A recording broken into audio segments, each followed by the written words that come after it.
bum, bum. What's going on, guys? My name's Joey. Good morning, Chicago. Joey, welcome to a brand new Poker Live podcast. If you tuned in yesterday, I had Ryan Feldman on. We talked about debatably one of the biggest angles in the history of poker ever since they invented poker yesterday with Ryan Feldman and him and Armenian Mike happened live at the bike. And I'm going to have a video coming out about Doyle Brunson as well. He just announced his alleged retirement. So we're going to be investigating the legend that is Doyle Brunson too. And joining me today on the podcast is a young man who was actually commentating on the game that happened live at the bike during the Armenian Mike versus Ryan Feldman fiasco. He is also a video blogger who has put out a lot of really, really good video blogs that I think a lot of people out there are very much enjoying. And yeah, I'm very happy to have him on the podcast. We're going to talk more about his giveaway. He's giving away a trip for someone to come out here to World Series of Poker, and he's going to put him in the $1 million one drop event for wait, is that true, John? Is that's what it is, right? You're putting them in the one drop, right?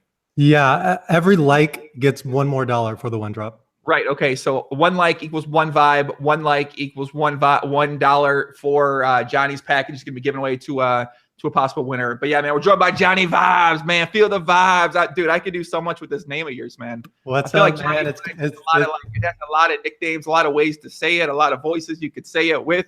What's the way you say it? Do you just say JohnnieVibes? You say to be honest, I'm just Johnny.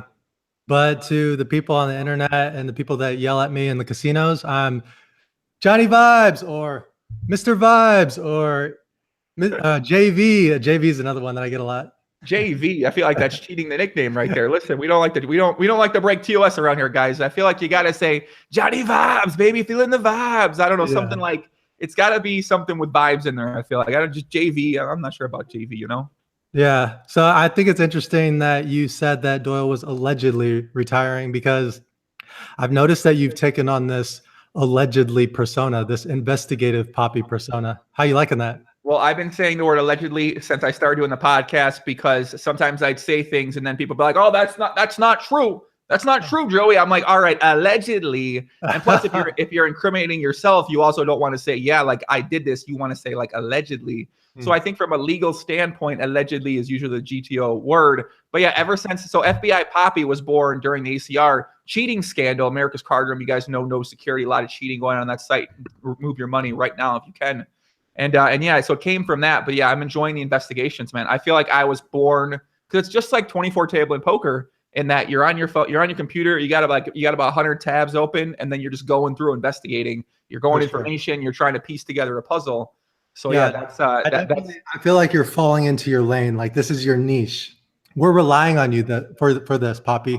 We need this information, and no one's giving it to us right now. I got to be honest. I feel bad for people. If they're relying on me, I am like, I'm in my own fucking world. Okay. So today I might be an investigator. Tomorrow I might go climb a mountain. So it's like, I feel bad when Doug leaves. I feel bad because it's like, I don't know. This is the beautiful thing about being a poker player, because like, this is why we chose this lifestyle, is because like we just do what we want when we want.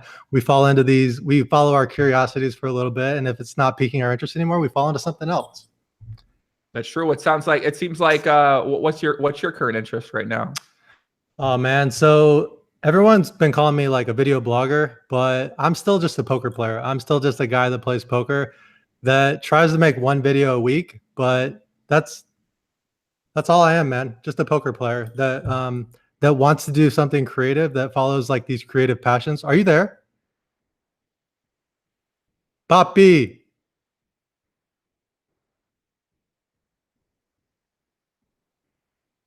Yo.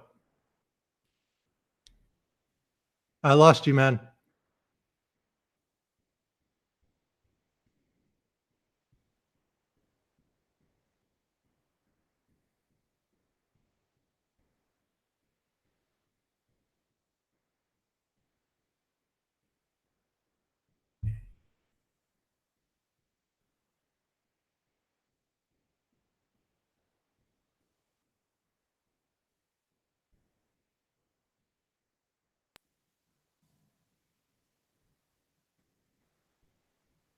Oh, we disconnected. I'm not sure what happened there. Am I back here? Oh, yeah, I'm back. You're back. Okay. Sorry about that. Yeah, I don't know what the hell is going on over here. It just randomly disconnected, said I couldn't sign in, but now we're back. Okay. So you were saying people keep calling you a video blogger, right? Yeah, they keep calling me a video blogger, but honestly, I'm just a poker player that that makes videos because I wanted a creative outlet. I talked about this actually recently. I used to DJ or like produce music or make mashups or like design clothing. Like this was all just stuff to keep me sane at the poker table, you know, because I wanted to balance my life, travel, all these things. And then when video blogging was like a thing, and I was like watching the other guys do it, I was like, man, I could definitely do this, and I think I could do it better than most of the people doing this. So let me try this and see what happens. Yeah, I think that I think that creating videos or kind of anything writing about your experience or vlogging about your experience, I think that's really good for you as like a poker player, just to kind of have it as your therapy session in a lot of ways. Because I remember I used to do a written blog, and in my written blog after my session, sometimes I'd go in there and talk about how I want to die and how I feel like I want to murder this person or I feel great. And I felt like that was just a good way for me to express myself and kind of therapeutic for you. Oh, for sure. Kind of even going back and reading it, I'm like, man, I was one crazy motherfucker. Like I go back and read it, I'm just like, I don't know, man. I don't know, man. It's pretty wild to go back and read, and I feel like it's probably pretty cool it'll be cool to go back and watch these vlogs a few years from now. And yeah, I'm sure it seems like a lot of people out there really enjoy them as well too, which is good. Yeah, totally. So like a lot of people ask for like certain things. Like a lot of people just want to see hand histories because there's not a lot of people that play at my level that are professionals that go through their thought process. So people are just like constantly craving the hand histories, like give me more hand histories. But like that's not why I'm doing this. I'm doing this more of like a journaling experience, more of like a creative outlet for me. So sure, like I'll put in I'm gonna put value in there for people, but this is also for me too. So like I can go back later on and watch and be like, oh, this is the time that I went to Tokyo. Oh, this is the time that I went to China.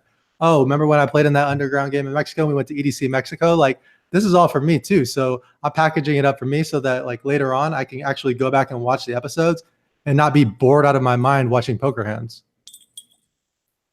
Yeah, I don't know. Do you get bored out of your mind when you watch poker hands that aren't on your own blog? I play enough poker, and I've actually played these hands that the last thing that I want to do is come home and watch poker hands. You know, I've been sitting at a poker table all day watching them in real time.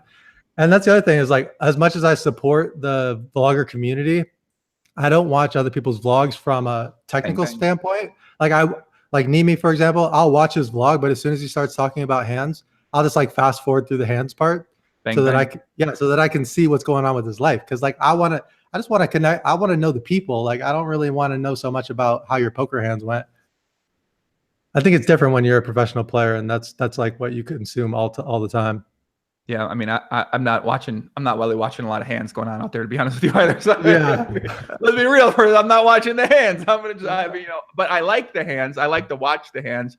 If like I see an interesting hand and maybe Doug Polk puts out a video about it, I'll watch the hand like that. Yeah, I mean, if it's like an epic, just joking kind of hand, of course, like I'm gonna be all over that. I've been doing this new thing in here, man. 1 like equals 1 vibe. If you like the video, you get 1 vibe out there. 1 like equals 1 love, 1 like, 1 heart, 1 like, 1 soul. My coach told me about this, Johnny, and now we've worked it into the strat yesterday on the Feldman podcast. Do you have a business coach?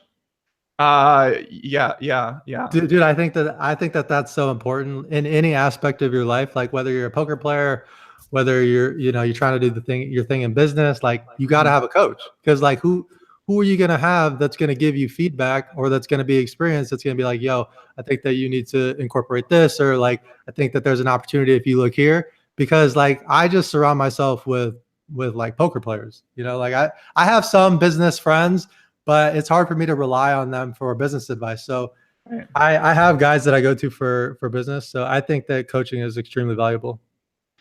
Yeah, I think coaching is I should do more coaching, because you got to think about it where you get this advice and this expertise from someone who's been doing whatever it is that you're trying to do for many, many years. Like for poker, or if they want to learn how to make videos, or if they want to learn how to do a bunch of different things, it's like do you want to learn from someone who actually has the success and has been doing it for 10, 15 years, or do you want to go learn from somebody who's been playing for 2 months and doesn't necessarily know what they're doing? Or like what everyone usually does is like, let me figure it out on my own. Let me go to YouTube and watch some videos and I'll be able to figure this out on my own. Or in poker, I think it's absolutely ludicrous that people think that they can just figure it out on their own. Like just go to the casino, show up and be like, you know what, let me try this. Let's see what happens if I limp ace king here. Let's see what happens if I just never raise. Let's see what happens if I always raise. Like if you're just like throwing darts at a dartboard, trying to figure out poker, you're never going to figure it out. That's how I figured out YouTube and business and content and marketing and everything. That's how I actually figured out poker too. Really? It took me a very long time. It probably like upped the time that it took me to be successful at high stakes by maybe a year or so. Who knows? But yeah, I've not always been much GTO when it comes to learning or when it comes to doing things. So I do think theoretically it sounds great to get a coach, but I know myself in practice I haven't really done that all the time, and I probably should do it a little bit more. No For doubt sure, about yeah. No, I'm the same way. Like I have my brother who's a high stakes player, and he's like free. I have access to him all the time, and like I don't go to him that often for like information, partially because we're brothers and we'll end up arguing, but also like that's like an invaluable resource for me that I don't take enough advantage of, for sure. I do. I think about that all the time too. And just like the people I know in my life, and I guess poker I'm not working at as much right now, and I'm working more at other things. And I guess I do talk with like Doug's a pretty good resource for talking with YouTube or content or just any sort of strategy. You know, Doug Polk, he's always thinking about a lot of strategy. I don't know. He's always a very creative kind of strategic person out there. So I think he's like a good person to sort of have around for that. And I guess who are like the main people you're friends with the video blogger guys. I see that you do some stuff with like Andrew and maybe Brad and some of those things, but do you have like, do you talk with some of those guys when it comes to creating your content, or is it you? Not really. So like, this is one of the things about playing higher stakes in poker is you rub elbows with all kinds of different people. And I've met marketers that are just like insane, and they've taken a liking to me at the poker table, and they're like, let me help you with this, or let me help you with that, or let me put your clothing in my store that I own, or I know a guy that can ship your products for you and he won't even charge you storage. It's like when you're surrounding yourself with people, and this just happens by accident when you're playing the higher stakes, like the guys that you're going to be working with are, you know, retirees. They're going to be real estate moguls, plastic surgeons, you know, doctors that are like semi-retired, dentists. I mean, I get my dental work done from a guy that I play poker with. So it's like, this community is like really valuable when you're playing higher stakes. What's your main game you play right now? Right now I'm playing 5-10 no limit hold'em pretty much on a daily basis, but I have played higher. Obviously I played 10-20, 10 and a quarter, some 25-50. And now I'm just back to good old 5-10, just trying to pay the bills, trying to trying to grind it out, make a goddamn living, Johnny. It's what you're trying to do. You're trying to grind it out and make a living. Yeah, I see. I mean, this World Series of Poker is going on. I see all these kids with dreams, you know, firing at these lotteries. I mean, forgive me if I sound a little cynical on tournaments, calling them lotteries, but I'm just like a real poker player. I can't afford to be firing on these lotteries, because if I'm doing that, what's the difference between doing that and going and playing blackjack for me or firing at baccarat? So I don't have those leaks. I'll take a few shots. Obviously, the main event you have to play. That's like your one shot at retirement. I know you tried to play it last year, but got shut out. I saw that. It was unfortunate. Yeah, they big time to shut at me. They didn't let me in the main event last year. I'm still reeling from it, to be honest with you, right now. You planning on playing this year? I'm planning to, you know what? I've never played a main event before, but I think this might be my year. I submit my lottery ticket, and I might try it out. We'll see. Maybe we'll do a giveaway. I don't know. Maybe we give away 60% this year. I'm not sure what we're going to do. Yeah. How often have you ever bought a Powerball ticket before? No. Okay, but like, you know, when everyone's talking about it, when it gets up into like the 100 millions, and it's like 500 million, everybody's like, oh, did you get your Powerball ticket? It's up really, really high. I think that those are the times where I've never done it, but I've gotten close. I'm like, okay, maybe I should do this, because everyone's talking about GTO and odds, and like, it's actually good odds for what the payout is. So I think it's the same thing with the main event. It's like our one shot at retirement. We're grinding. I mean, you're trying to like do this YouTube thing, but you're still a grinder for the most part. I'm not trying to retire ever. I'm never fucking retiring from this. If I thought about this, if I had $75 trillion million, I would still do a podcast. I would just talk a lot more shit. Yeah. And I would probably have on slightly different guests, but I would still love doing the podcast. I'd love talking poker. I don't know. Like I still love poker. So anyone that's successful at poker, that's trying to be successful at poker, that puts in that effort and that's been playing poker for a long time, I really enjoy talking with. So I'd still do the podcast, but I wouldn't have to worry about anything else related to the podcast. I wouldn't have to worry about getting sponsored by some site or something like that and selling my soul to poker stars and telling people more rake is better and telling people that you should pay this $15 per hand rake sort of thing like that. So I would. See, I mean, the rake thing is interesting. See, I knew this was going to happen. I'm JohnnyVibes, and I'm known as the guy that's like always positive, and I thought the Joey might bait me into talking some shit here. Baiting. That's interesting choice of words for one of my next questions. But yeah, why you like rake? You like more rake? You fired up by rake? I'm not really going to get into the more rake is better thing, but I will say that in live poker, it's something that I deal with all the time. I would say the rake goes up at the casinos probably once every 2 years or so. Like right now, they're taking a pre-flop rake in my 5-10 game. They've never done that before. This happened in the last 6 months. So they're nickeling and diming us at the poker table too, like in the live setting. They're also taking away promotions. You know, the bad beat jackpot qualifiers are getting higher. But I did start getting some rake back by plugging my car in at the casino. They charge my car for free. So I mean, they're charging us for parking at Bellagio now. Like the rake is just going up everywhere in live poker, in online poker. And what are options? Our options are to complain about it, or our options are to figure it out and move past it, increase our hourly to overcome the evil at hand that's trying to take us down. Because every year inflation goes up, players get better, rate goes up. The size of the game stays the same. Actually, the size of the games in California are actually shrinking. I used to be able to hop in a 10-20 game whenever I wanted to. Now I got to go to LA, and it doesn't even run all the time at Commerce. There used to be 6 games running every single day. If I want to play in a great game, I got to get angle shot by Armenian Mike. You know, like there's just like options are limited now. I don't know where to go with that one, but you're right. Rake is going up. That's true. As a poker ambassador once said, more rake is better. He didn't really say. Did he say that? He didn't say it, guys. He might have said that in jest, or he might have said it as a counter viewpoint. But the definitive more rake is better. I don't know if I don't know. Fuck if he the really pros, said that. Johnny. You agree? Fuck the pros. Is that your stance? Do you agree with this stance that a major poker website's taken? Fuck the pros. You agree with that? I don't think Marissa was the one that said that, right? They both said it in my eyes. Yes. No, Marissa said it, and I don't think Marissa's employed by PokerStars or has anything to do with PokerStars. You disagree with that? You disagree with fuck the pros? Then you don't agree with that? I disagree that it came from the mouth of Daniel Legrand. That's all I'm saying. Okay. I can agree with you on that one. That's true. It came from someone that actually has no idea what poker is. Barely. She barely knows what beats what. I actually hang out with Marissa on occasion. She's a nice girl. You guys go to some hockey games together, right? Yeah, we went to EDC together. We went to Coachella together. Got out of line a couple times. Not in that kind of way, Joey. I'm married. Oh, I wasn't thinking anything. I don't know what. I'm not going nowhere with anything. I don't know what y'all into. Listen, man, people out there in the world, they're into all sorts of stuff. There's just so many trolls. That's the one thing that I wasn't prepared for with creating a vlog is the number of haters and the number of trolls that would come out. Because I mean, honestly, when you watch my content, I think that it's pretty hard to troll me or hate me, because I'm like never talking shit about anybody. I'm always having a good time. But people still come at me like, you're fucking ugly, you're skinny, you suck at poker. Like, I get all this shit, man. Welcome to YouTube, baby. How you like it? You like it? You having fun? Welcome. Yeah, you got it. I'm just used to that. My motto has always been, I'm like, listen, I know he gets a bad rap, and for rightfully so, but Kim Jong, I took a little inspiration from Kim Jong when it comes to ruling my kingdom, and that I'm very strict in my kingdom. If you say something out of line, if you're bringing the kingdom down, if you're berating other people in the kingdom, I just ban you. That's it. Throw you out the country. That's it. Time out. Done. Never see you again. That's been my motto. I'm just strict and I'm harsh when it comes to timing out people or banning people from comments. Oh, so you got the ban hammer going on YouTube, on Twitter. For sure. I've actually never blocked anyone on Twitter. I've never banned anyone on YouTube.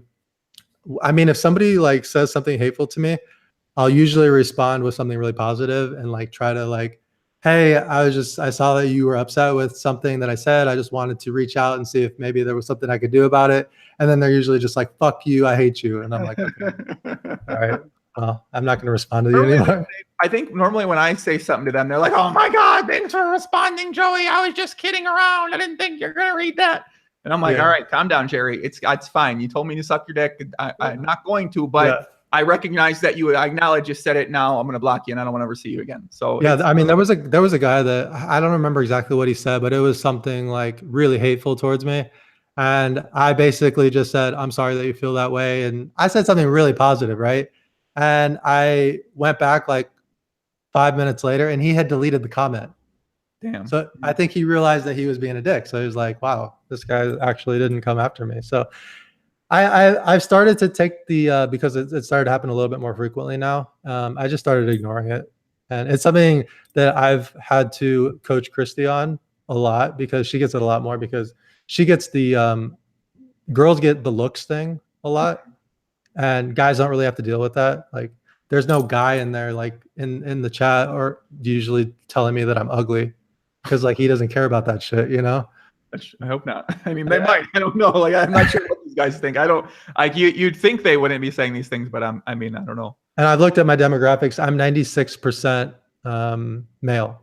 Yeah, shout out to the men out there. I'm 97. We got a lot of great men in our audiences, Johnny. A lot of great men out there. Yeah, I think I got the 1% on you because I'm really fashion forwards. So well, you are a person with your clothing line's still around, right? You still have the clothing line?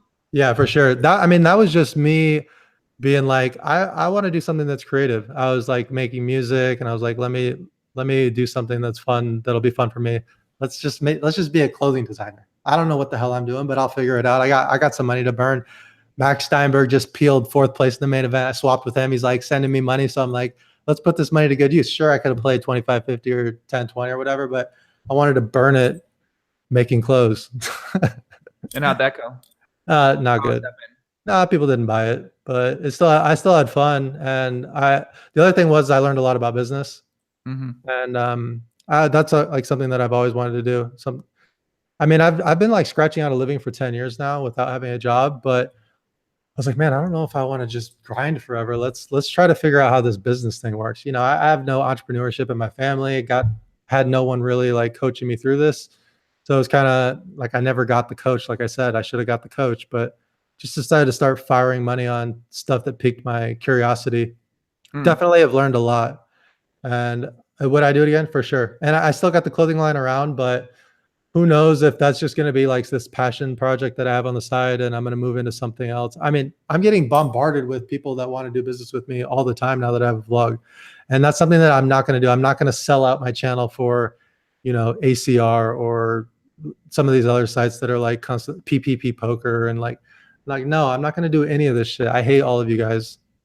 That's what they do. They all come in. The poker tube will come in there. ACR will come in there. They'll start offering you money. You wear a patch, and then all of a sudden you're talking about more rake is better, and you're talking about all kind of stuff. Yeah, I'm not for sale. I'm just like doing this because it's fun. If I actually thought about making dollars behind it, like how am I going to monetize it? You know how many times people come to me and say, bro, your audience is growing exponentially. We need to start monetizing it. And I'm like, I feel like if I think about monetizing it, then I've like lost already. You know, spoken like a winning poker player, Johnny. This is only something winning poker players say, by the way. So yeah, I think if you're winning at poker, you don't have to worry about these things. I understand why people do reach out to ACR and those things because they're not making that much at poker. True. That's why I've never had to worry about. I don't ever do anything with anybody because I don't necessarily have to because I win at poker, and that's a luxury not a lot of people out there have. And they rely on these sponsorship money. They rely on that. It gives them peace of mind. It helps them play poker to lose that money back, and then it's like a big circle of life sort of thing like that. Yeah. So I understand why people out there. Isn't it kind of like a job? Isn't it like taking a job and going backwards? Like we're playing this game so that we don't have to have a job, so that we can be our own boss. We don't have to like adhere to what quote unquote the man is telling us to do. So then as soon as we align with one of these companies or say that we're going to work with them, that's like taking a job, in my opinion. Never thought about that. I don't know. I mean, I never like use the word job. I don't know. I don't think about like work or job. I usually just try to do things. I don't know if I enjoyed working for ACR, I'd work for ACR, man. Listen, I don't know. Maybe ACR might be the play. Maybe that might be the wave. That might be the next wave to hop on. You might break the poker internet if you do that. Yeah, I don't know. I'm probably not gonna. Shout out Katie Marshall in the chat. We actually have a woman out there. The first time we've ever had a woman watching a live stream. Yeah, that's my 1%. That's my 1% advantage that I told you I was bringing over. So you brought Katie over? That's you? Yeah, because I was 96.4 and you're 97.3. There's like a little gap in there. I didn't check mine. I don't know. I don't really look at. Do you look at the analytics and the data behind the YouTube? I haven't dug too deep, but interestingly enough, there was an 18-year-old kid. No, I'm sorry, a 15-year-old kid that reached out to me about. He just said that I inspired him, and like through Instagram. So we started chatting. Dude was super smart. We started talking about like illicit drug usage, and like I was talking about my experience with drugs. And how old was this kid? at this point I thought he was 35 because it said like are you going to you're not going to jail, are you? No, Please, no. I've heard listen, I heard a story like this before, ended with my friend in jail. Okay, so let's he asked me like he asked me how I started like opening up my mind to all these things. Okay. And I told him that I had dabbled with using mushrooms before, and that like it kind of really opened my mind to like the universe is bigger than just ourselves. And we were just like chatting like philosophy. And then he was like, yeah, dude, it's just so crazy. My parents, you know, they're mad at me for being vegan. And I mean, I get it because I'm 15. And I'm like, what? You're 15? And it's just like, I was like, I was just kidding about the mushrooms thing, by the way. And the whole like poker thing, you should stay in school for sure. So you got some kid mushroomed up and playing poker, huh? No, no, not at all, man. I mean, I definitely don't take my platform lightly. I want to be a good role model. Just kidding. Just joking. Okay. We're just kidding. Okay. Yeah, I know. So I didn't drill down enough to know that 15-year-olds were watching me on YouTube. I did not know that. Yeah, I don't know. I didn't. You're reaching the Jake Paul demographic. You're reaching that younger demo. I feel like my demo is the little older crowd, the 24 to 35-year-old, the struggling man out there, the winning poker player. Of course, I got a lot of winning poker players on my channel. I'm not sure about what's on your channel, but I know on Doug Polk's channel, a lot of losing players hang out there. Yeah, and yeah, obviously a lot of winning players just around here. It's kind of how we roll around here. So I'm sure you probably got the same over there too. Yeah, definitely. I have noticed that my demographic is definitely more recreational players, more on like the 1-2 side. But the one thing that's really been cool is that like my peers, my 5-10 peers, my 10-20 peers, the people that I've known for 10 plus years, like they've all given me like really positive feedback. They've come to me and said, I really love your vlogs. I don't watch vlogs obviously because I'm a poker player and I don't really want to watch hands, but I love yours. So that's been really great to hear from the higher stakes community. Yeah, if a player in my game was openly talking about all the hands, I'd watch it too. Please keep that up. Please keep doing the vlog. Please listen. If someone's gonna make videos and talk about their hands they play with me and other players and openly talk about strategy, I 100% love that person and I want them to keep doing that for the foreseeable future. So I can understand their enthusiasm for you to continue blogging if you play with them though. Yeah, so you think it's misguided. But the problem is that I'm just too GTO and they can't exploit me. Well, I mean, yeah, I think if you're that good, you don't have to worry about it really. I mean, I'm not worried about it. Actually, it's brought a lot of people into my casino. There's definitely people on a daily basis that show up and they just want to say hi, take a picture, and take a shot at 5-10 when they've never even played 5-10 before. And then when they lose, they're like, it was fun playing with you. This was so awesome. So I've definitely brought loads of people into casino. I had a meetup game with Wino Poker. Shout out to Wino Poker in Lake Elsinore. They normally get like 2 tables going. We brought 80 people into that place. Oh shit! Okay. So that I'm coming for you, or are they coming for her though? Who were they? Was it mixer? I mean, that's a good point. I mean, I have a YouTube audience. She has an Instagram audience, so I figured we could collab and kind of bring them in. And that way, if I did my own thing and nobody showed up, it's a lot of pain on me. But if we did our both things, I'd be like, come on, Wino. Well, why didn't you hold up your end of the bargain? Like I brought these 35 people and nobody else came for you. No, I'm just kidding. But I was just covering my bases and trying to make sure that we could fill the room. Yeah, it sounds like, yeah, it makes sense, actually. I've often thought about the idea, I guess, from online a little different. If I streamed online, how many new players would come want to play with me versus just all the regulars in the game? And that's interesting that you say that new people now come and play out there, because I think that is kind of something I don't really think about much, and I don't really know how to weigh that factor into it, because, yeah, I'm sure a lot of people do want to come play, and 5-10 is a reasonable stake that most players could take a shot at as well too. So I'm sure you get these guys in the game, and then, they're not the most experienced players, which is obviously good for the game and probably good for them too in a little bit of ways. They get a little experience, they get some fun, they get the adrenaline pumping, they get to be sacrificing expected value. Hey, who doesn't want to do that? I think that one of the things that I'm realizing, and one of the reasons why my vlog has been so successful so quickly, because I've only been doing it for 6 months now, is that a lot of people that watch my channel, they're like, wow, this guy started off playing 1-2 no limit in Vegas 10 years ago, and now he like plays 5-10 for a living. like they see that in their own life and they're like, that could be me. Like that's actually attainable. But when you watch guys like Daniel Negreanu, who's like firing 500K in buy-ins, it's just like hard to relate to. I mean, yeah, like if you dream big enough, that could happen. But to me, like that's even insane to even think about. So I feel like I'm living what a lot of people could see themselves growing into. Whereas somebody like Doug Polk, who has all the money, and Daniel, who has all the money, it's like, it's really hard to see yourself get to that place. Yeah, I could definitely see that. For sure. I mean, even you, Chicago Joey, like people call you Chicago Joey, right? I don't know what they call me anymore. They call me Big Poppy. Hey, Big Poppy. They call me Big Poppy usually. When I roll around, or Mr. Out of Line, Mr. 3030, Mr. GTO Poppy, Big Poppy, Poppy GTO, Chicago Joey, Joe, Jose, Mr. Masturbation. I'm not sure what they call me, to be honest with you, man. I don't know. Oh man, did you have a masturbation bet or something? Yeah, I actually have a current one too. Oh wow, that's another story for another time. But yes, Joey, we'll go with Joey. Yeah, we have a lot. This is pretty interesting because I don't think we've ever talked on the phone before or even talked face to face. I've never met you in person, but we have so many mutual friends that overlap. For example, you were staying with some of my friends in San Diego for a little bit, right? Yes, I was crashing there for a couple of days when I was in town. Yeah.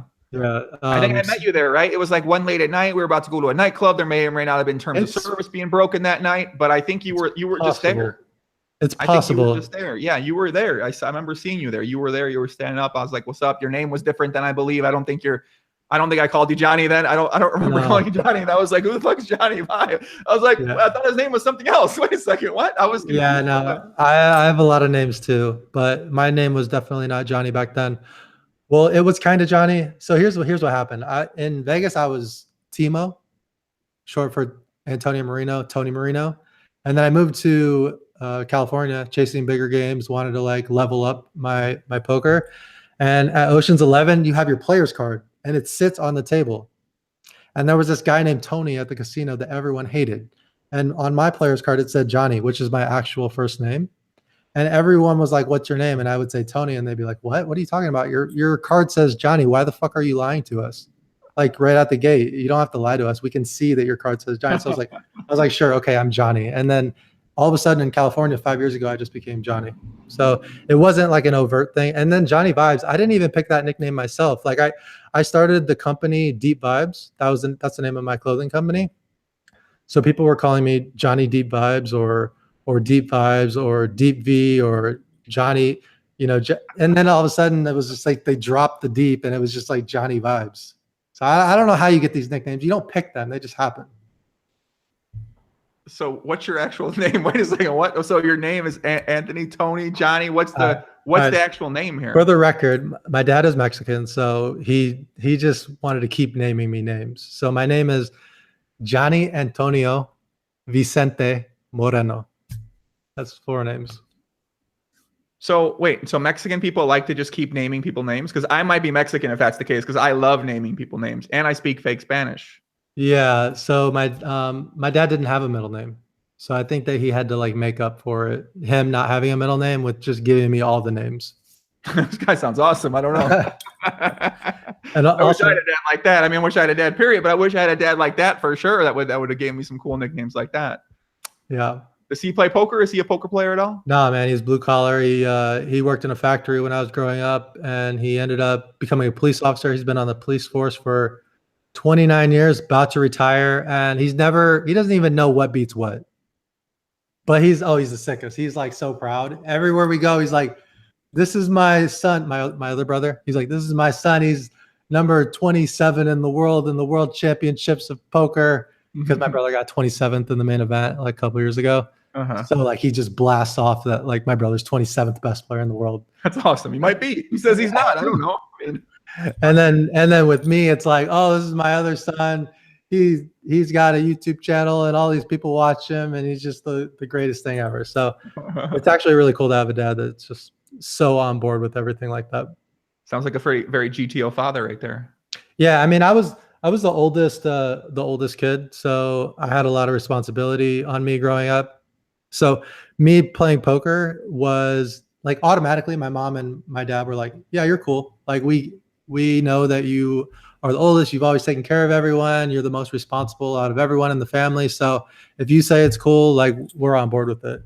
So, but they had a hard time with my brother playing poker because he was the first one. And then he brought me into it. And they're like, they're like telling me, you got to bring your brother back and get him back in school and get him back on the path for corporate America and whatnot. And then when I was like, nah, Andrew's got to figure it out. I think I'm going to go play poker with him. They were like, oh, okay. Yeah, you guys are good. And now they're fine with it after you guys have had success with it?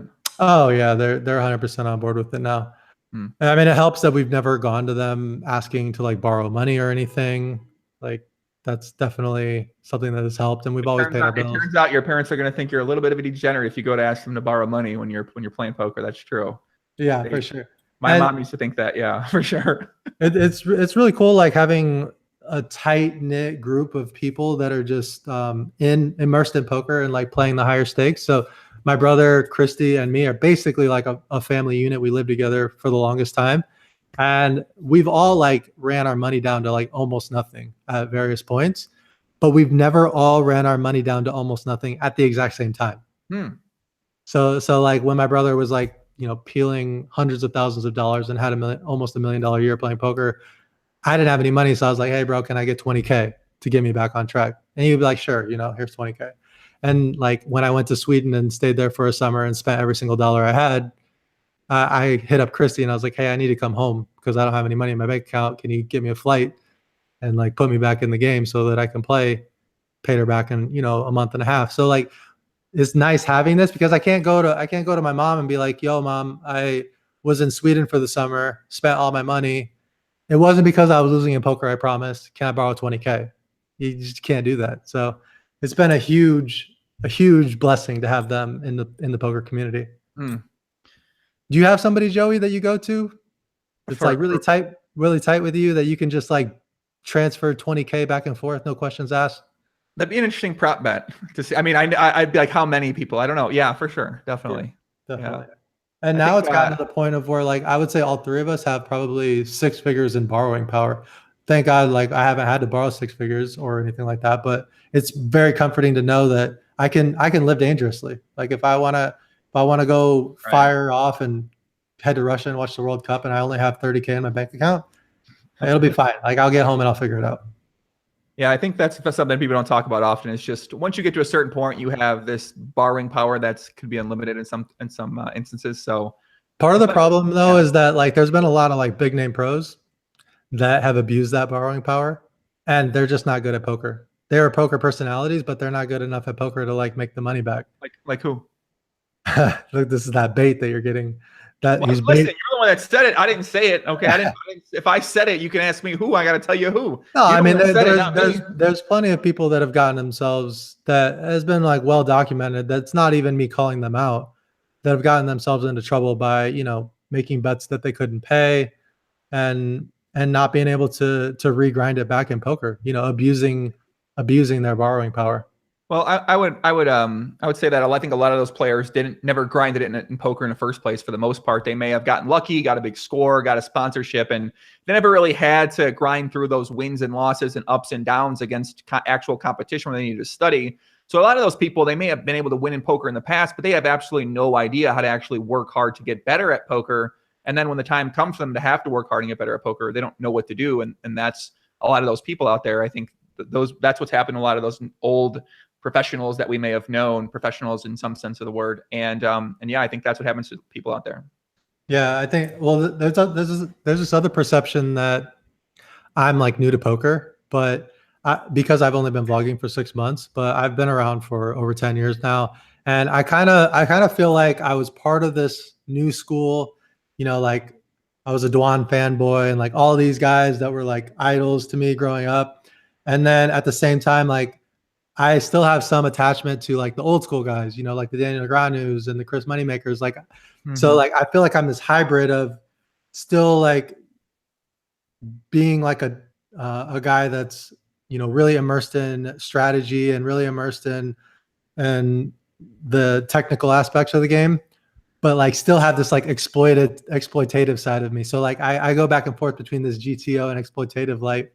I feel like I'm right in the middle, right where you need to be when you're playing 5-10 Element Hold'em. So you're exploitively playing GTO, it sounds like. Yeah. I mean, I feel like it's the best at my stakes because there's nobody that's, I play with all players that aren't going to be exploiting me on a consistent basis, which is nice. I mean, when you play with tough lineups and you don't know the theory and you don't know the math, you're just going to get destroyed in the long run. It's definitely true. I'm just taking these thoughts. I'm taking this thought and I'm thinking. I mean, my approach to poker has always been learn how to play a more balanced style, learn how to play a super exploitative style, learn how to take advantage of different circumstances in different cases against different players, and really get excellent at both of those, and then merge them together to create your own unique style and unique approach to the game and to situations that ultimately give you your edge. That's always been my approach to poker. And I don't know if that's like the approach people take these days. I think most people learn from a more solver-based GTO point of view, and they don't necessarily, a lot of it, this reference to PLO online. What I've noticed over time is that a lot of players sort of like come up playing Zoom now, and they're learning this very sort of straightforward, I guess, idea of like a smaller ball, sort of like GTO balanced style. Whereas, and then when they need to get into the point where they play against these better players who are better than them at that, they don't really know how to ever switch to an exploitative style. And that's why they can never make it past like 1-2 or 2-4 or 2-5, is because they never really studied that exploit style. They've always been kind of coming up in this super theoretical sort of approach to poker. And PLO, it's sort of changing now with the solver, and with the solver being more prevalent and being taught more, and a lot of the content relating to solvers. So maybe in a few years, it kind of shifts even more away from exploit and goes. I definitely get some of the nerds that are commenting on my videos telling me that I open way too light and that I call too many 3-bets and that I'm way too loose. And they're probably right. If I'm like playing with other good players at the table, yeah, I'm playing way too loose and I'm calling way too many 3-bets. And for sure, like I'm definitely not playing optimal if there was a table full of really great players. So I see that all the time from the nerds. I love the nerds. They're so funny. I actually got in a battle with a nerd the other day at the poker table where it was like, I could just tell he was nerding out so hard. He switched over to my table just so that he could play with me. Doesn't say a word to me. And then we just get into this re-raising battle, like button versus blind. And he just like rips it in with the ace-5 and I call it up with the ace-queen. And I just knew that he was just nerding out. He just wanted to like range versus range me against JohnnieVibes because he felt like it would be fun. It would be a fun story to tell all of his nerds friends. And then he hit the 5. He hit the 5 on me and went over. I saw him in the Bellagio at the corner, just geeking out, just telling all of his nerd friends about how he got me. Yeah, wrecked. You got wrecked for sure. Bang, bang. Listen, I don't know. It sounds like a good thing to me. It sounds like, I want that to happen. That sounds fun. One thing that I think is interesting too is that your personality says a lot about your style of play in poker. So like me being the oldest child, being the most responsible, it like shows in my play so often. Like I in general, sure, like I appear loose but honestly, like I play pretty snug and I'm pretty safe and I don't take, which is one of the reasons why I've struggled with PLO, because you guys are just batshit. You guys are like always putting the money in, like embracing the variance. So I've tried your game a couple times and I've struggled, man. I feel like I have no control in that game. Definitely see that. I've always been a very aggressive player who did not like folding. So PLO is great for me. I never like folding the 3-bets. I don't like folding river. I don't like folding the turn. I don't like folding the flop. Pop limit Omaha, pulled the river. Actually, but that's exactly how you are in your real life, right? You're just like a little bit out of line, like you're a little bit aggressive. A little bit, sometimes, once in a while. Yeah, so I think so. So here's a good teaching point for all the people that are trying to learn something right now. Analyze who you are in your real life, like how you deal with certain situations in your real life, how you are in your relationships, and then that's going to translate perfectly to your poker game. So if you notice that you're like there's a girl across the room and you're real passive when you're approaching her, that's probably going to be the exact same way that you are in poker. Like one of my best friends, his name's Brian Kim. He plays high stakes, LiveAtTheBike, not so much anymore. The kid is absolutely crazy. He's crazy. He's always like 3-4 betting, just like going crazy pre-flop, post-flop, anytime, willing to like overbet jam. And whenever I would go out with this kid, back when in my single days and his single days, he was so aggressive at the club with just like every single girl that would walk by. He'd be like, so, yo, I just barreled on this girl. And no, he always was using poker terms to talk about how he what are these three? What's a 3-bet? What's a 4-bet? What's check raise? I want to know. Yeah, he's like, so I saw a flop because I thought there was some potential here. But then when she checked back the flop, I'm just not sure how to proceed on the turn here. And I'm like, bro, just tell me in English. Like, how's it going with this girl that you just talked to? I love this guy. Who is this guy? Wait, I like this guy a lot. He sounds like I like his approach. So what? Shout out to Brian Kim.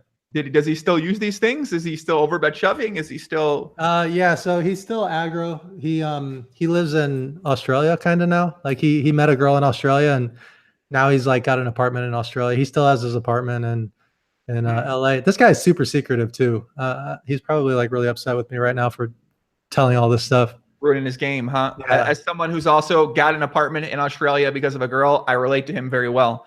Okay. I relate to him very. We could vibe on that, man. We could vibe on that for sure. I like this word vibe. Do you just go around throwing the word vibe around like we vibing, baby? We vibe. They like that. You're like, yo, these are some vibes right here. These are vibes, bro. It's like very Instagram-ish, you know. We're at Coachella. We're vibing right now. It's good vibes, good energy around here. Good vibe. I like vibes. The problem with vibes is you can't overuse it. It's like a fedora. You can't wear a fedora every single day, right? Arguably, you can't wear it at all. I don't know. Arguably, you can't use the word vibe. I don't know if there's a hat solver that tells me the answer to this question. There might be. I don't know. I mean, GTO for the word vibe is no more than once a day. Once a day? Are you for real? It's in your goddamn name. In casual conversation, unless you're referring to me like by name as like Mr. Vibes or like, but like saying things like we're vibing or it's a vibe or like this is a vibe. This podcast is a vibe. Yeah, like this is a vibe right here. I feel like GTO is one, maybe a couple times a day, you know, if we're on the subject of vibes, but interjecting it into casual conversation, one max per day, per conversation. It depends what you study. So if you study MK Ultra, you're going to go the other side and you're going to want to use vibes more often because you want to implant the word vibe in everyone that you meet's memory and just you want to have them thinking about vibes all day long and then that corresponds with you. So if you study mind control, you'll start saying vibes more often. No, this is marketing poppy talking right now. Who have you been learning from? You're just like, you're all about the personal branding, but you're all over the place. You're aggro with your personal branding too. You're GTO, you're Poppy, you're Chicago Joey, you're podcaster, you're degenerate Red Bull 24 tabling guy. Like you're all the guys. Oh boy, it sounds overwhelming already. I'm overwhelmed thinking about being all the guys right now. I'm overwhelmed right now. People are asking about Armenian Mike. We got to talk about I forgot Armenian Mike. I forgot it's in the title of the video. Let's just talk about the Armenian Mike thing because you commented have you played with this Armenian Mike guy before? Yes, I definitely have. He's a regular at Live at the Bike. I've probably played Live at the Bike 8 times. So, and I've played the higher stakes on Live at the Bike. So of course I played with him. He doesn't like me. One time I reached and grabbed his chips because he wasn't pushing them in close enough. I was in the 8 seat and he was in the 7 seat. And he was making it hard for the dealer. Like if you make it hard for the dealer, I'm gonna say something to you all the time. Like if you sloth bet and chips and knock them over, I'll say something. I'll be like, "Can you please not knock your chips over?" So the dealer has to pick them up and count them. Like overtly, I'll say things. So when he wasn't pushing in his bets, I just grabbed his chips and I just started tossing them in for him. And the first time that I grabbed his chips, he slapped my hand. He was like, "Don't you effing touch my chips. Those are not your chips." I was like, okay, yo, I'm done. Like, I don't know if Armenian Mike is short for like Mafia Mike or something. So I just let it go. And we never talked. And he wanted to run it twice a couple times. And I just was like never running it twice with anybody on Live at the Bike. And he thought I was a dick for not running it twice. So I've heard he calls dealers cocksucker and says some out of line things to the dealers. I've heard that he has that in his repertoire when it comes to dealer interaction. Yeah, I mean, I'm not afraid to say he's not vibing. He's bad vibes, bro. He seems like he's bad vibes. I'll be honest with you. He really does seem like he's bad vibes. Yeah. So when that hand went down, I was obviously in the booth and I didn't know anything other than what was going on the monitor. And it's actually my first time commentating, which was a lot of fun. And I was doing it with my brother, and I saw the hand go down, and I was listening to what was going on, and I wanted the viewers to know exactly what I heard. I make joke with you. So I said, he says that he's joking. And then they started conversing, and I felt like the best thing in the moment was to mute my microphone so that everyone could hear the table talk. And I think that it worked out better because we got to hear Mike, saying some pretty out of line things and abusing his relationship. But after about 3 minutes, I came on and I basically said what I thought was right. I said, Mike needs to man up. You can hear this in the video. Mike needs to man up and he needs to pay, number one. And number two, now that the floor is involved, they need to make a really strong ruling and not put this on Ryan. And the floor didn't do that. So luckily Garrett was, he was there to step in and say his piece because Garrett's well respected. And if Garrett says something, I think a lot of people listen.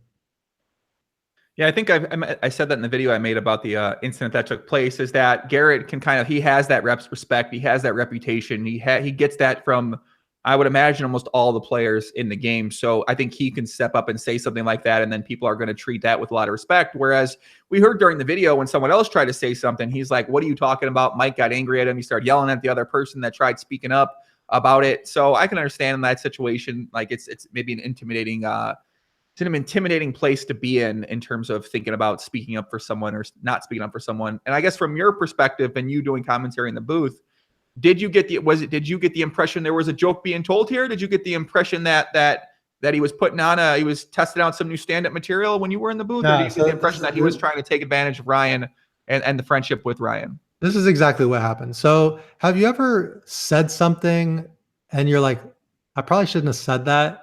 Like instantly regret it when you do something, or you're like, or you like a girl walks by, you give her a little slap on the ass. You're like, what was I thinking? Like I haven't done this, but I'm just like trying to put myself in your shoes here. Sure. Okay. Like immediately you regret it, right? This is what happened. He was just like having fun, and then he did it, and then he immediately regretted it. But it was too late. It doesn't matter that you immediately regret it. Like we all have done things to put our foot in our mouth. We can't take it back. We've accidentally done so many different things, and the only way to get through it is to man up, learn your lesson, and think before you speak next time, or think before you move all in.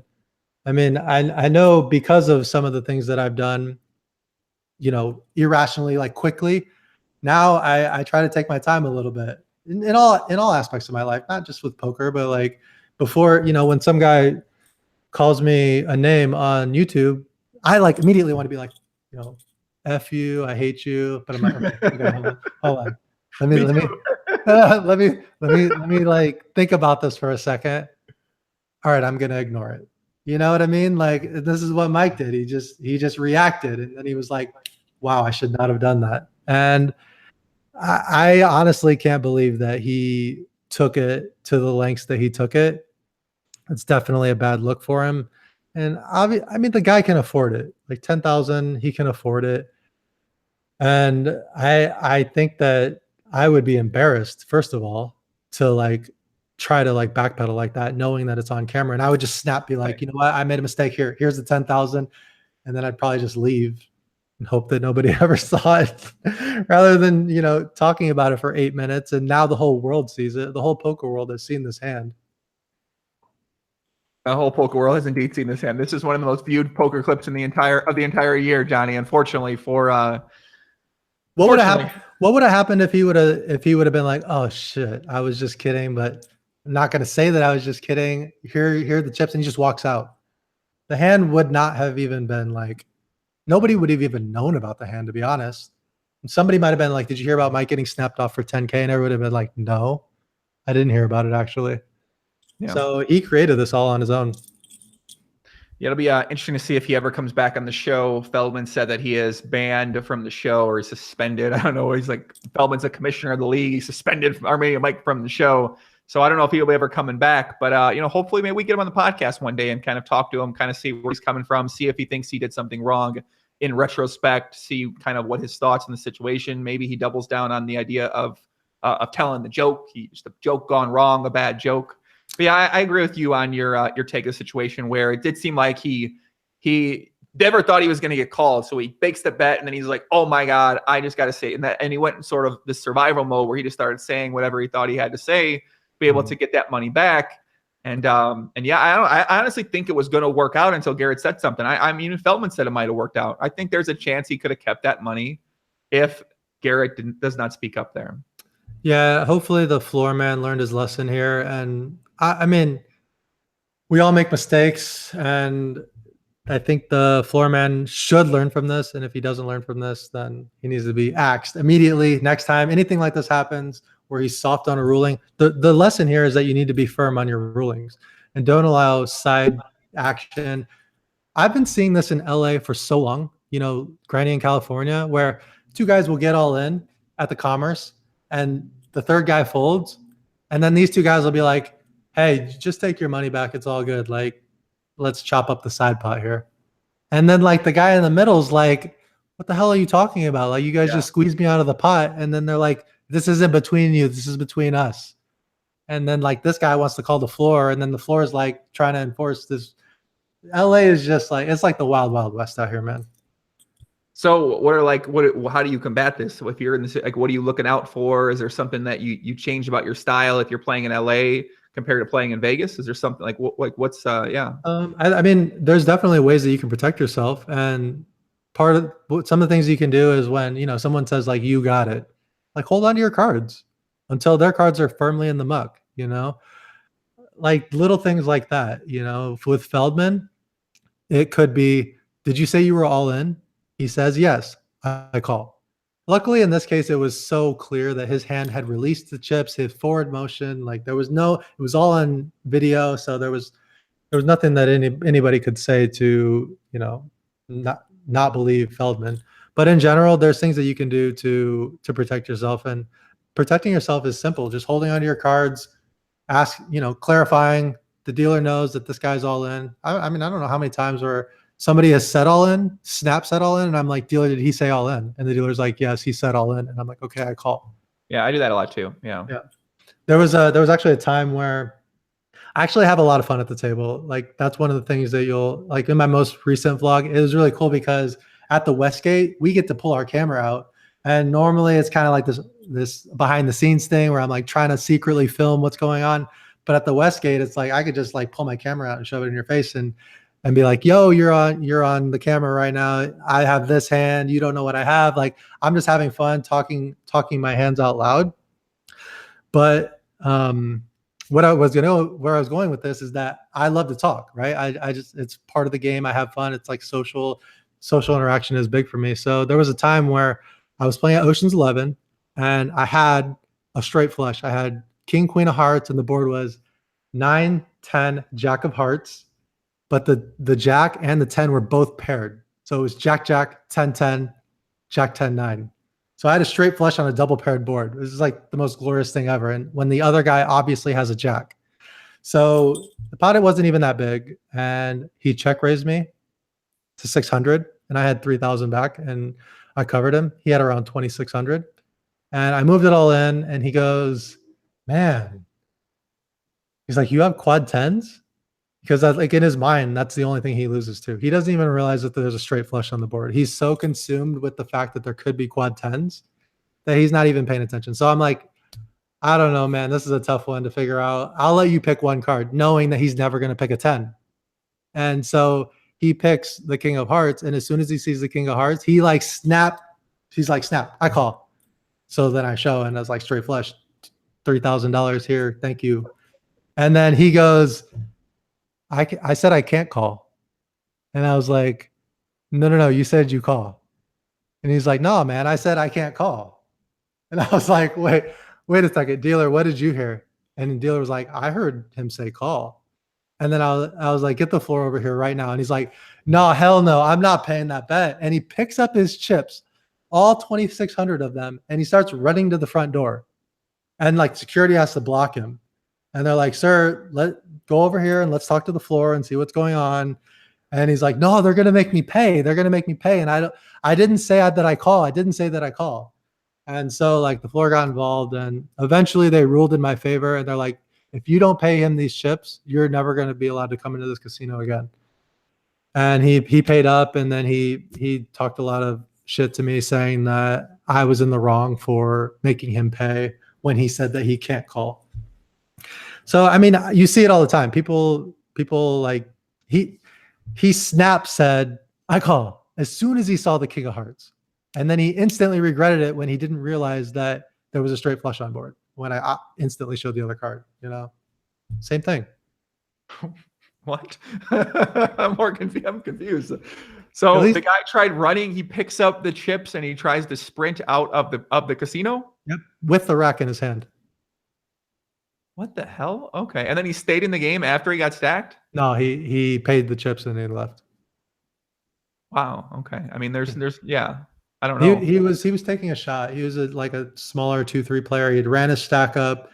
He never expected to lose all of his chips in one hand with the top full house, and he freaked out. Like, you see it all the time. Luckily, in the games that I play in California here, like the 5-10 and the bigger, most of these guys are not playing with rent money. They can all afford to lose. So like, this is a question that I was struggling with a lot was, am I like ruining people's lives by taking their money? And no, the guys that I play with, they can all afford to lose. They're gonna go home to their wife. Nothing's gonna change. Their kid's still gonna be going to USC. They're gonna come back the next day and they're gonna gamble it up with me again. But when you're playing the 1-2, when you're playing these smaller stakes, a lot of these guys are gambling with their money. So I did struggle with that for the longest, like in the 1-2 and the 2-5 games, because I could see it on their faces. Like when they would lose, it was painful, and I had a feeling that they should not have been playing with the money they were playing with. I've never really thought about that. I don't know. I mean, I don't know. I never put that thought into my mind. If people are playing with money they can't lose and they lose it to me, like they're going to lose it eventually to somebody at poker. So to me, I don't know, it's just like how things go. And I think you can't be a poker player if you have an issue with that. It's a game, and the way we score in the game is by money, and we take money by other people. That's how we win the game. So it's just like Fortnite, you kill people, and poker, you take their money. No, I totally agree. And luckily, I feel like I just don't have to even think about it as much anymore as to where I had to think about it a little bit before. And it wasn't that I had to think about it. It was just something that creeped into my psyche every once in a while. Yeah, no, I can definitely understand that. I've heard that from a lot of poker players over time, is that a big reason why, they want to get out of poker is because it feels bad, or they want to contribute to society, and they don't think they're contributing to society by beating people up at a game, which certainly could be true too. So we don't hear that as much now anymore, but we used to hear that a lot online when there were a lot of young kids winning a lot of money fast, and they're like, I'm over this. I want to do something else with my life. Yeah, I had a comment the other day that on my YouTube that said, I bet you feel really good taking money from these hardworking recreational players. Okay. And I just thought to myself, like, first of all, what he's saying is implying that I'm not working hard. Like as a professional player, like that's definitely a slight. Like I'm not working hard to be able to put myself in a position to win. These people, like, they have no idea how many hours I've spent going through hands and statistics and like all of these things, getting beaten over the head by the deck and losing lots of money. Mm-hmm. And like now all of a sudden, like I'm just this lucky guy that doesn't work hard. I didn't even respond to the comment. I just left it alone. You read your comments a lot. I don't read all these like comments that are maybe a little bit negative. I don't remember them like past 3 minutes maybe. I forget them all. I don't know. Well, I think part of the reason why is I don't really get that many negative comments, and the other thing is that you're definitely more big time than me, Joey. Like I although right now I have about 1,000 plus unanswered comments, and I take pride in getting back to everyone on Instagram, getting back to everyone on Twitter, and getting back to everyone on YouTube and on Facebook. Like I really want to connect with the people that are supporting my channel. So I take great pride in it. So right now I'm way behind, and it's because of this contest I'm running. Like everyone wants to reach out to me and tell me why they should be picked for me to bring them to Vegas. So it's bad. It's bad. I have an addiction to my phone. Do you? Yeah, for sure. I had to disable my notifications on YouTube and Instagram because every single time that it would beep, which was happening like every 15 seconds, every 45 seconds at some points, I would pick it up and be like, I have to respond to this person. So now I'm just like, I turned off all of my notifications. I put my phone upside down. I try to like block out certain periods of time to actually go through this. And actually this weekend for 2 days straight, I'm not going to look at my phone for 2 days straight. You better burn that phone then to be able to do that. That's going to be tough for sure. I've tried this before. I mean, I like throw it under a bed. I'll be like, well, throw it. It don't work. Yeah. Doesn't work. It's definitely tough, but it's detracting from my productivity. It's also detracting from my quality of life. Like looking down at my phone all the time. I got to do something about it, Joey. I got to do something about it. I can't. This is not GTO phone usage. I feel the same way. What do you think that can be done about it though? I actually just installed this app that tells me how much I use my phone. And I used it for 20 hours the other day. 20 hours? What? Like the screen was either unlocked. Like I still have some notifications on my phone that are like still popped up. But there's this thing on here that tells me how much I use my phone. What's the app? Freedom or something like that? It's called Mute. Oh, okay. I have a couple of those too. I don't look at them. I disabled those apps. Yeah. Anyways, yeah. So I gotta figure this out. Also, like I'm on my phone constantly at the poker table, not socializing. It's just sounds like a prop bet. Sounds like a prop bet. Here's a blooming here between us. A prop bet where we have to we can only use our phone for a certain percentage of time per day. Yeah. Certain hours per day. It's tough too, because if I have my phone face up, it thinks that I'm using my phone. So I have to actually flip it face down. So there's been like hours where I've actually left it face up. So that's like another level of the prop bet. Oh man, me and you, prop bet between me and you. Yeah. See, Joey, this is exactly what I was talking about. Like my risk aversion when it comes to gambling is screaming at me right now. Like it's like, don't prop bet with Joey. He never loses prop bets. No, that's not, that narrative's changing. I've been trying to lose some so that the narrative can change. I lose bets. Until I lose bets until I don't lose them anymore. That's how it goes. I lose bets until I don't lose them anymore. Any bet I have, I lose it on purpose. Yeah, it's like a part of this grand scheme of the hustle. What's the biggest prop bet you've ever won? I think it was the Supernova Elite in 2.5 months. I think that was for like 40,000. So I think that was the biggest one I won. Was that an actual record for Supernova Elite? No, because some of the sit and go guys got it. It was the most PLO hands ever played in that period of time, and the most like BPPs at PLO, but it wasn't for the time period. No, there were some of those like hyper sit and go, hyper turbo guys like George, and I can't remember the other guy's name. They got it pretty quickly, maybe a month or two. Okay, yeah. See, I'm not a prop better. I don't play baccarat. I don't sports bet. I do absolutely no gambling. I just play poker, man. Just grind out a living and try to pay for my trips to Japan, Mexico, everywhere that I love to go. Like traveling is probably my biggest vice for sure, but I find that like the experiences that I have through traveling are so worth it for me. Jimmy Hill says, "Dope hat, bro. It screams skate or die, bro." Thank you, Jimmy.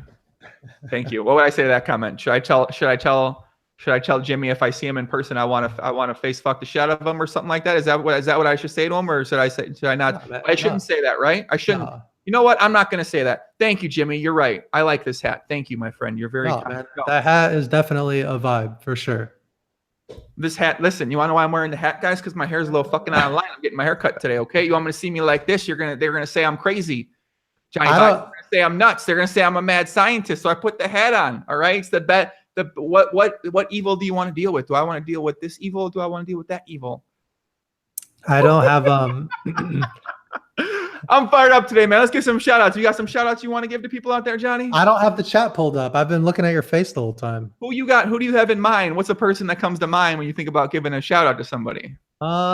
Somebody that's been really blowing me up on my channels lately in a good way. Like I like it when people reach out. A guy by the name of Ernesto from Mexico. Oh, that's Jay Nandez's worker. Jay Nandez's worker. Is it really? Yeah, they probably see you doing good work. They want to utilize you and leverage you while they can. So yeah, you guys are perfect. You know, y'all can be in a little world together. Nice. Okay, I got the chat pulled up now. Yeah, you want to give them a shout? Who is some person that comes to mind when you think about giving a shout out? You're not supposed to look at the chat and then give them a shout out. Okay. Shout out to Glenn Terrace, who's always reaching out to me. Shout out to Blake Chernoff. Okay. Who's that? Blake Chernoff, Glenn Terrace. Shout out to, let's see, who else? Some guy by the name of Van Hooves. I can't remember. It's Wayne's Van Hooves. Wayne Van Hooves. Shout Wayne Van Hooves. All these guys. I mean, one like equals one vibe for Wayne. One like in the chat. One like on the video equals one vibe for Wayne. Exactly. Yeah. Let me get. I got some shouts. You know what? I've been waiting all my life to give some shouts. I'm gonna get some shouts to people out here. Johnny, who we got in the chat right now? Who we got in the chat? Someone said, Joey, I just watched the Just a Model podcast from a year ago, and it amazed me how you can have interesting conversations about literally anything, orgy tents and deep life talk. Listen, man, I could talk pop, I could talk orgy tents. Like I'm a very balanced individual when it comes to the topics conversation I could talk about. I want to give a shout out to my man Kush Strain in the chat. What up, Kush Strain? What's happening, bro? Kip Slip. What up, Kip Slip? Poppy.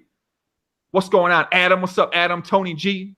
Tony G-I-I. Christy Arnett, of course. Christy, you know, person that you know very well. Christy Arnett. Shout out Christy Arnett. She started video blogging as well, too. You guys are both video blogging. You're one happy video blogging family together. And I expect nothing but high quality from Christy as well, too. She's always been very good at what she does. Nick Papa Giorgio, what's up, Nick? Josh Ruiz, Ryan Gomez, Junior Ferguson, Carlos Sanchez, Tong Hong, Colamose, Queremos Motamita. Some of these names, man. Carlos Sanchez, I love it. Ryan Gomez. We got a lot of Hispanics in the chat. You bring out you're upping my Hispanic demographic by at least 25% today, so I appreciate that. Shout out to Ryan Awad. I met him at Nimi's vlogging game. Good dude. Oh yeah.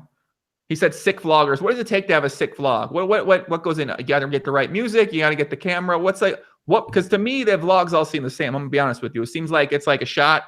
Go. What's up, guys? Going to the casino today, playing some poker, and then they go to the casino, and then there's the hands, and then there's like 3 hands, and then that's it. Yeah. That's what it seems like the vlogs are to me. What makes a good vlogger? Someone who's got the energy, they got the vibes, they got the personality. What is it? Nah, man. What makes a good vlog is someone who tells a good story.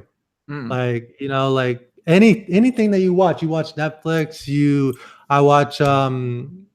I read a story. I read like an article. There's got to be a story. There's got to be like, you know, the central character is faced with some adversity. There's some rising action.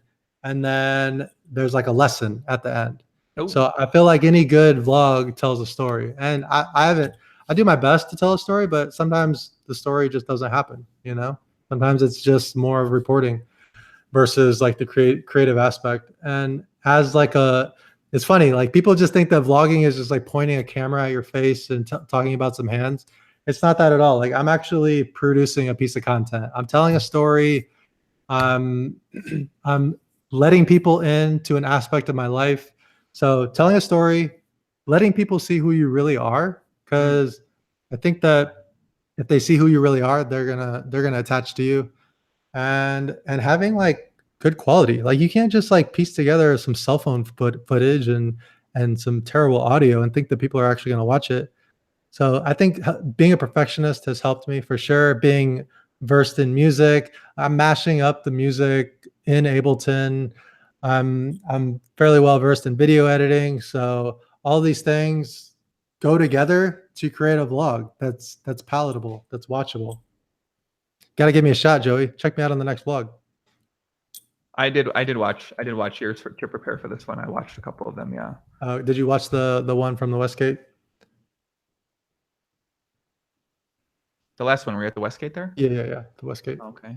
Yeah, I just go to the Westgate. I live down the street from the Westgate. I've never been to the Westgate though. I uploaded it yesterday.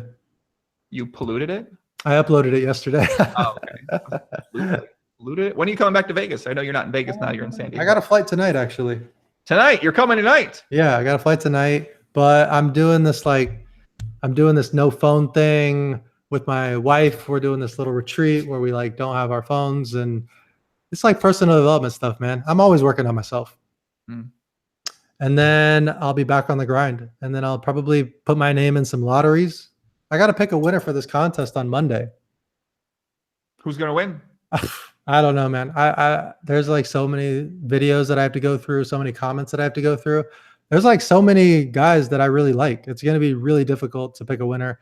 And what do they get? What's the winner get? Who do they get? What do they get? Yeah, so I think what I'm going to do is I'm just going to pick 9 guys who I really love, who I think that are just going to be fun to work with, who followed all the steps to, you know, entering the contest. I might just have them battle it out in a sit and go. and whoever wins the sit and go gets to come to Vegas. So basically, the winner is going to come to Vegas. They're going to hang out with me, Andrew Christie. They're going to eat with me. They're going to go to the gym with me. They're going to grind with me. I'm going to be paying for everything. I'm going to be paying for their meals. I'm going to be paying for their hotel. I'm going to be paying for their staking in the cash games, whatever level they're at. Hopefully I don't have to stake them in like 5-10 or anything like that. But like hopefully like a 1-2 guy wins so that. Are you sure you're not flying a woman out to see you? Because this sounds exactly like what it's like to fly a woman out to see you. I'm going to be honest with you right now, man. Like you put them out, you get their hotel, you get their flight, you might stake them in a game that they're not plus EV in. You know, no shots at them. They're not. Let's be real. They're not. I've actually thought a little bit about that because I'm married, man. It would be weird to have a woman win. Yeah. But at the same time, like I don't want to exclude a woman because she's a woman. So I think what's going to have to happen is if a woman wins, rather than getting like a 2-bedroom Airbnb, I'm probably going to have to get 2 different hotel rooms just to keep it GTO, you know? Yeah. I'll probably have to have at least one woman in the final 9 so that I'm not, you know. Well, listen, man, you need some help. You always let me know. You know, I'm here to help out. If a woman wins, I'm here to help out, man. I'm here. Maybe if a woman wins, they can stay at your house. Does that work? Probably not. No, probably can't work. Probably can't work. No. No. Out of line. That's out of line right there. Just throw it in. Throw it in as like. I know some women that are gonna end here. They're oh my god. Just throw it in as part of the package. Shout out to the stalker. Shout out to the stalker. That's all I want to say. But no, it's not. What do they got to do to? What do they got to do to win? How do they win? How do they get a chance? So it was super simple. You just had to subscribe to my channel and give me your email address. That was it. And then to get noticed, obviously, like I wanted you to tell me in the comments about your biggest losing session. I wanted you to participate with hand histories in my Facebook group. And I wanted you to send me a video, a 15 to 60 second video on why you think you should win. So those are the 3 things. And so many people have done that. So it's going to be really hard to pick a winner. Honestly, at the end of the day, like I want to make money off of this. Like I want to bring someone to Vegas and I want them to absolutely crush. I want them to go home a winner, feeling like they had a great experience, put some money in their pocket, put some money in my pocket, make a vlog about them, talk about how, you know, their journey coming to Vegas. I think it's going to be fun. Yeah, I love it. I love the idea. It sounds pretty cool. You know, it could all like, it could be terrible. It could like, they could come and they could lose $5,000. We could not vibe. They could hate me. Like, I don't think that's going to happen. Yeah, they could be crazy. Yeah. All the way to go though. Wow. Okay, so I'm gonna have a guy with a camera on me at all times. Okay, I like that. So we can thwart their psychotic tendencies. This sounds fun. How do people enter? Where do they go to enter at? What do they got to do? JohnnyVibes.com. That's it. JohnnyVibes.com. Listen, 1 like on this video equals 1 entry into the contest, and you can win a chance. Come to Vegas. So wait, when are they going to come? How many days they get to come? Is there a strip club? You got to take them to like a Rhino or something. I feel like it's like a classic Vegas poker experience. Yeah. Actually, would you mind doing that for me? Sure. I got that. Yeah, I got you on that for sure. That's part of the package. Part of the package is meeting up with GTO Poppy.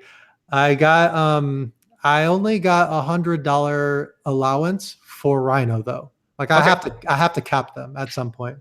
That's fine. They get 100.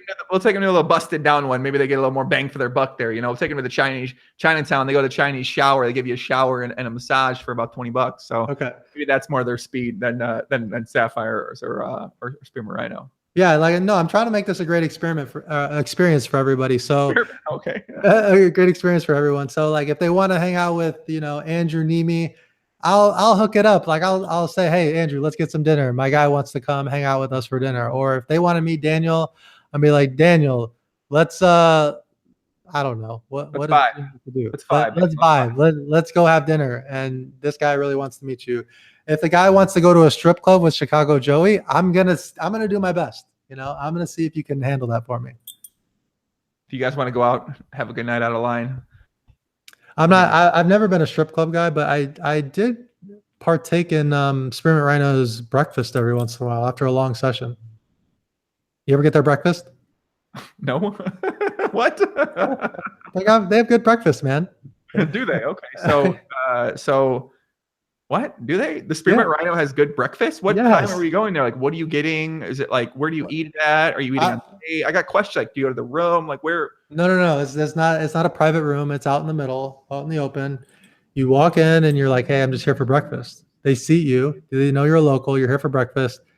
You go, you get breakfast at like 8 in the morning or whatever it is. The B squad's on, the C squad's on. So you're not like hounded as much. They see that you're eating breakfast and you enjoy your breakfast and you go home. Why don't you just go to Denny's? I don't get this. Wait, what? We're talking about quality here, man. You want to go to the strip club for breakfast? What are you talking about? What are you talking about? You don't go there. If the breakfast is that damn good, it's better than Denny's. It's better than the Bellagio Cafe. It's better than the Aria Cafe. Denny's? Man, Denny's is terrible. Let's just be honest. Okay, I think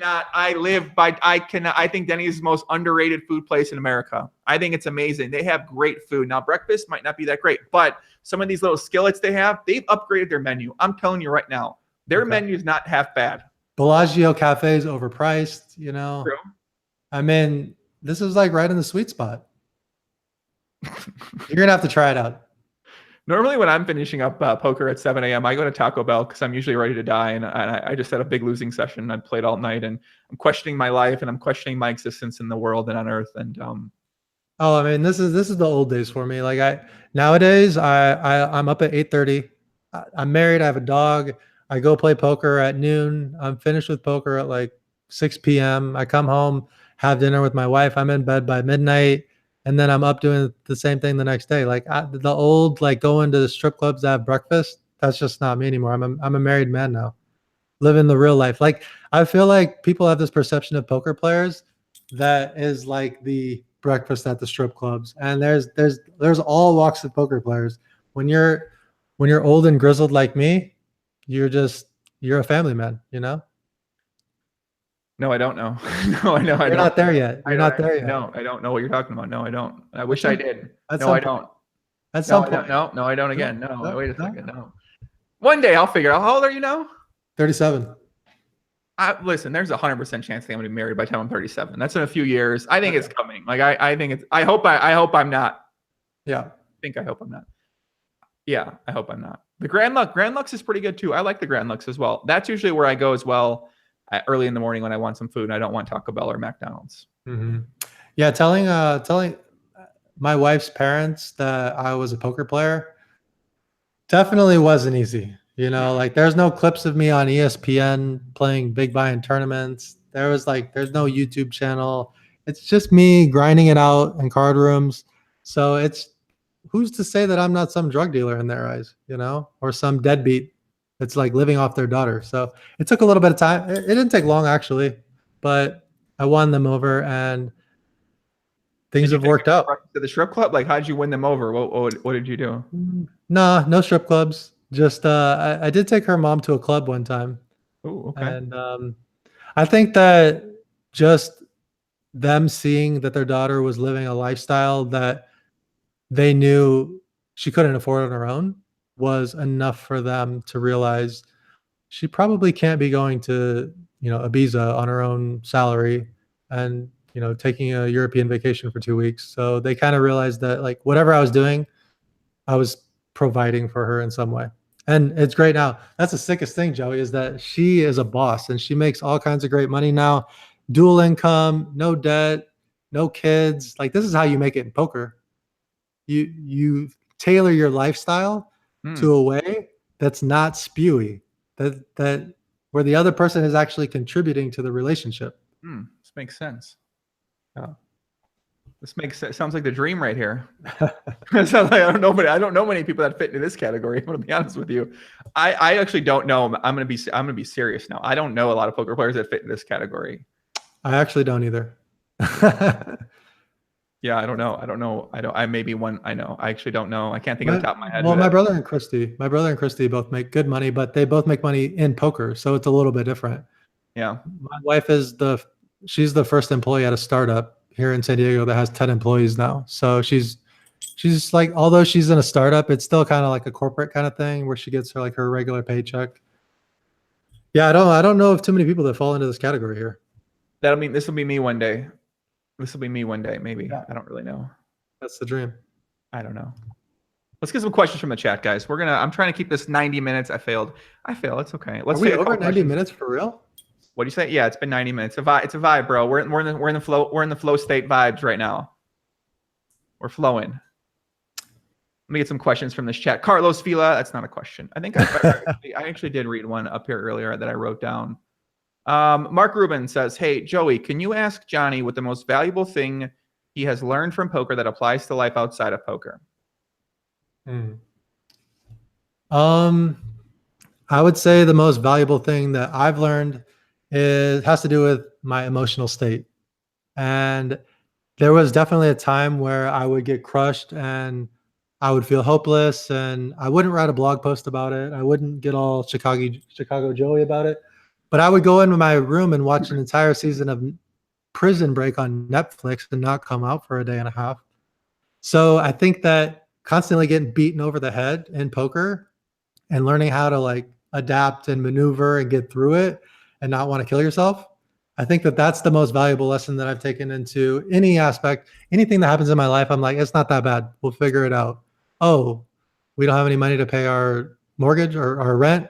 We'll figure it out. Like everything, no matter how bad the situation is, I'll be able to figure it out. And I think that working through the emotions in poker and having things that felt like I wasn't going to be able to figure it out and always figuring it out, that's what I've carried over. I think for me, the thing, what was the question? The most valuable thing I've learned is that if you can make it at poker and become successful, then you can probably make it at anything in the entire world, because poker just takes a lot of consistency, hard work, overcoming failure, overcoming these negative things, and a complete battle with your mental emotions. And if you can succeed in poker, you can probably have success at whatever it is you put your mind to. That's the most valuable thing I have learned from poker, for sure. For sure. What? Let me go through some more questions here. Do they have an omelet station experiment right now? I actually don't know. Aaron Peters, one piece of advice before I go play right now. I would say biggest piece of advice that I have when you go play one session is don't get so wrapped up in one session's results. Just realize that it's a long-term game. And if you lose one day, don't come home and feel defeated about it, and just embrace it and understand that it's going to be part of the game. So I definitely had this issue before where I would go to the casino. I'm like, I got to win today. And if I didn't win today, it was like I was chasing. That's like the worst mindset to ever have. So just play your game, man. And don't worry about the one session result. I think my one piece of advice would be put your fucking phone away. Even though, as me, self-admitted phone addicts, me and Johnny, and I certainly don't put my phone away at the table, but try to put your phone away. It seems like it's very beneficial to have your phone away. Do you have your phone out when you play poker too? Or are you like looking and doing things on there? I'm responding to comments. I'm like looking at Instagram. I mean, it's overall, it's not productive. Yeah, I'm curious to see how long you're commenting on the comments last, because I did that pretty hard for about a year. And then after a year, I was like, all right, this is too much. So that's why I don't really do it too often anymore, is because I'd be doing it all day long. And it's very overwhelming to me to sort of be doing that all day long. For sure. Yeah. A lot of energy being drained from me. Play-Doh Poker, best poker room in Vegas for a crazy action. Johnny, what do you think? Well, for those of you that were at the Westgate with me and saw that I was drinking and mixing it up, that was probably the best action you're going to get in a 2-5 game. But consistently, I would say, and this is just, I lived in Vegas 5 years ago. So back then it was like Planet Hollywood. It was like right in the middle of a casino. People were drinking. It wasn't hard to find the room. A lot of recreational players mixing it up. I think that it might be that still, but who knows? Yeah, I think Planet Hollywood's always going to be a good option right there. I mean, you really can shop around these days. You don't necessarily need to stay at one place if it's not a very good game, because there's just so many good games going on out there in town right now. And every casino has Nolan Hold'em. They all have 1-2. A lot of them have 2-5. So if you're in a bad game, you just can leave the game. You can go to a new casino, go to a new table, go to a new seat. So if you're not in a crazy action game in Vegas, especially during the World Series poker, then you just change games. It's really simple. Yeah, totally. So a couple more questions here. If it Joker's Wild Poker, if it wasn't for poker, what would you be doing? So I used to write software code, And I knew that I was going to be leaving that because it was an antisocial thing. And as you can tell, I just love talking. I love being around people. And I was sitting in a cubicle writing code, not talking to anybody. So I would have left that, and I probably would have gone into management, to be honest, in IT, just because that was my path. And I eventually probably would have dabbled in some entrepreneurial things, but who knows? Honestly, I feel like poker saved my life in a lot of ways. Mm. Mm. Why is that? Just like taught me the value of freedom, and it taught me that there are other ways to make money rather than the traditional path that I was set up on. Do you think it saved your life from a life of isolation in a lot of ways, or what? Or It saved me from a life of feeling like I had to do certain things, and opening me up to I have a choice on pretty much whatever I do. Okay.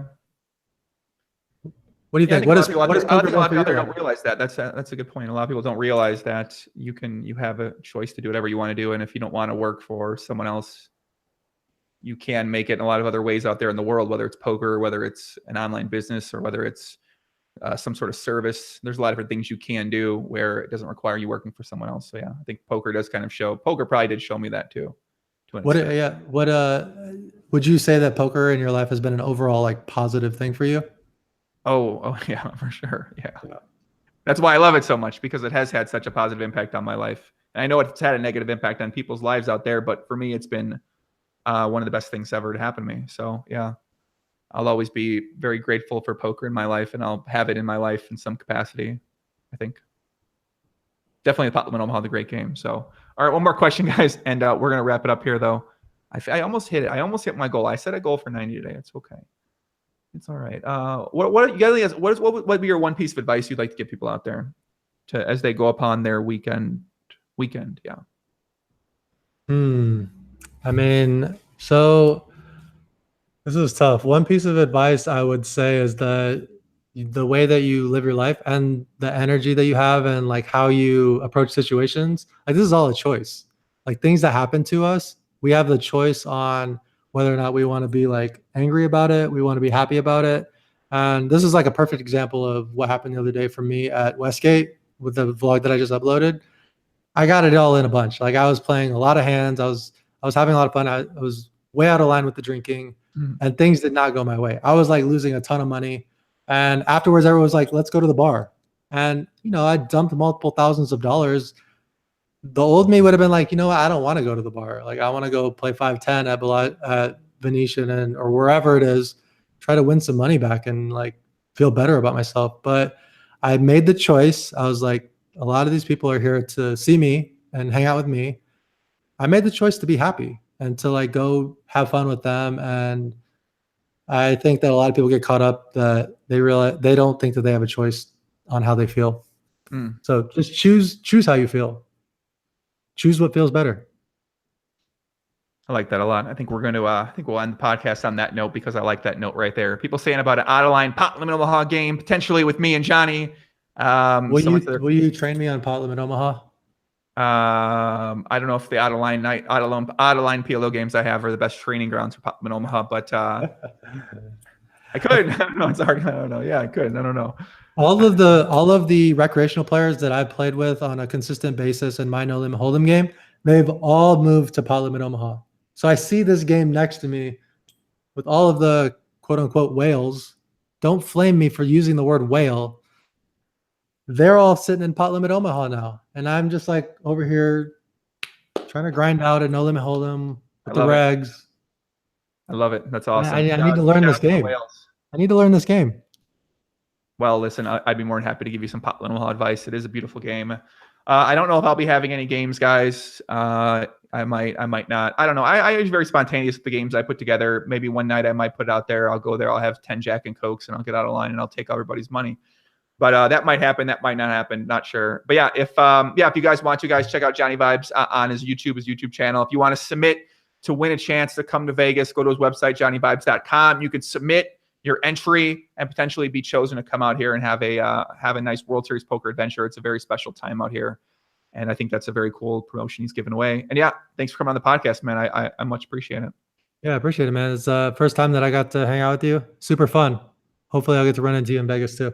Yeah, let's hang out when you get in Vegas. I think it'll be a fun time. Guys in the chat, appreciate all the comments, all the questions. Remember, 1 like, 1 vibe. I'll be back either tomorrow, Saturday, or Monday with a new video about Doyle Brunson. And we're going to start a campaign to get him on the podcast, and we're going to fucking make it happen. So that's it. Much love. Peace out. Adios. That's it. Bye, guys.